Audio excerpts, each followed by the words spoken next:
सब शुक्ल है तुम्हारी शरणा, तुम रक्षक काहू को डरना। दोस्तों, बजरंग बाण हनुमान जी की अतिशीघ्र कृपा देने वाला स्तुति है। इसका पाठ करने से हनुमान जी की ऊर्जा महसूस होने लगती है। बजरंग बाण का पाठ अगर गलत समय पर, गलत मन से या बिना नियम के किया जाए तो वही पाठ आपके जीवन को उल्टा कर सकता है। कई लोग कहते हैं कि बजरंग बाण का पाठ किया तो सब ठीक हो गया, लेकिन कुछ लोग ऐसे भी हैं जिन्होंने इसे पढ़ा तो जीवन में अजीब गरीब चीजें होने लगी। डरावने सपने, रिश्तों में कलह और मानसिक बेचैनी बढ़ने लगी। आज हम जानेंगे क्यों कहा जाता है बजरंग बाण को कभी हल्के में मत लेना, और क्यों ऐसा माना गया है कि यह सिर्फ एक पाठ नहीं बल्कि एक ब्रह्मास्त्र है, और बजरंग बाण का पाठ कब करना चाहिए जिससे हमारे जीवन में किसी भी प्रकार का अवरोध उत्पन्न न हो।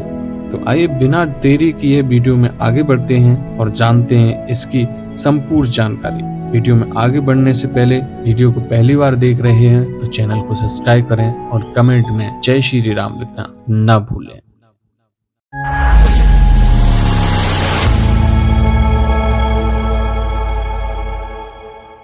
हनुमान जी वो शक्ति हैं जो असंभव को भी संभव कर देते हैं। जब कोई भक्त सच्चे मन से उन्हें पुकारता है तो वो पलक झपकते ही अपने भक्त के दुख हर लेते हैं। उन्होंने श्री राम के लिए सागर लांगा, लंका जलाई और संजीवनी लेकर आए। लेकिन वही हनुमान जी जब किसी भक्त से रुष्ट हो जाएं तो भक्त की परीक्षा बन जाती है। हनुमान चालीसा जहाँ प्रेम और भक्ति का प्रतीक है, वहीं बजरंग बाण रक्षा और संहार का प्रतीक है। जब भक्त का मन शांत होकर आस्था से बजरंग बाण का पाठ करता है तो यह उसके चारों ओर दिव्य कवच बना देता है। लेकिन अगर मन में क्रोध, भय, लोभ या अहंकार है तो वही शक्तियां उल्टी दिशा में कार्य करने लगती हैं। इसलिए कहा गया है कि बजरंग बाण का पाठ तभी करना चाहिए जब मन पूरी तरह निर्मल हो। धर्म ग्रंथों में लिखा है कि बजरंग बाण का पाठ असल में राक्षसी, नकारात्मक और दुष्ट ऊर्जाओं के संहार का दिव्य अस्त्र है। इसका पाठ तब किया जाता है जब व्यक्ति पर अदृश्य शक्तियों का प्रभाव हो, भयानक सपने आते हों, किसी ने टोटका या काला जादू कर दिया हो, अथवा कोई व्यक्ति किसी रोग से पीड़ित चल रहा हो। लेकिन अगर कोई व्यक्ति केवल प्रयोग, मनोरंजन या बिना गुरु मार्गदर्शन के इसका पाठ करने लगे तो इसका प्रभाव उल्टा हो जाता है। बहुत से भक्त बताते हैं कि बजरंग बाण पढ़ने के बाद अचानक घर में कलह बढ़ गई, दिमाग में बेचैनी होने लगी या शरीर में अजीब कंपन महसूस होने लगे। क्योंकि जब इसका पाठ करते हैं तो यह ब्रह्मांड की शक्तियों को सक्रिय करता है, और अगर आपका मन या वातावरण पवित्र नहीं है तो उन ऊर्जाओं का संतुलन बिगड़ जाता है। बजरंग बाण हनुमान जी की शौर्य शक्ति का प्रतीक है, इसलिए इसे कभी सामान्य दिन या सामान्य कारण से नहीं पढ़ना चाहिए। अब सवाल यह उठता है कि अगर बजरंग बाण इतना शक्तिशाली है तो इसे कब और कैसे पढ़ना चाहिए।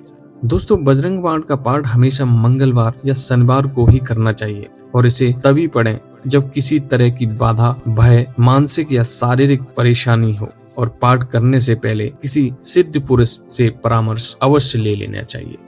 बजरंग बाण का पाठ करने से पहले शारीरिक और मानसिक रूप से पवित्रता का विशेष ध्यान रखें, और इसका पाठ सिर्फ आत्मरक्षा या जन कल्याण हेतु करना चाहिए, और अपने मन में केवल सकारात्मक भावना रखें। हनुमान जी से विनम्र निवेदन करने के बाद इसका पाठ करना चाहिए। पाठ शुरू करने से पहले हनुमान कवच या राम रक्षा स्तोत्र का पाठ अवश्य करें, और भगवान गणेश से प्रार्थना करें कि प्रभु इस साधना में किसी भी प्रकार का कोई विघ्न न हो, क्योंकि भगवान श्री गणेश विघ्न के हरता हैं। तो सर्वप्रथम उनसे प्रार्थना अवश्य करनी चाहिए।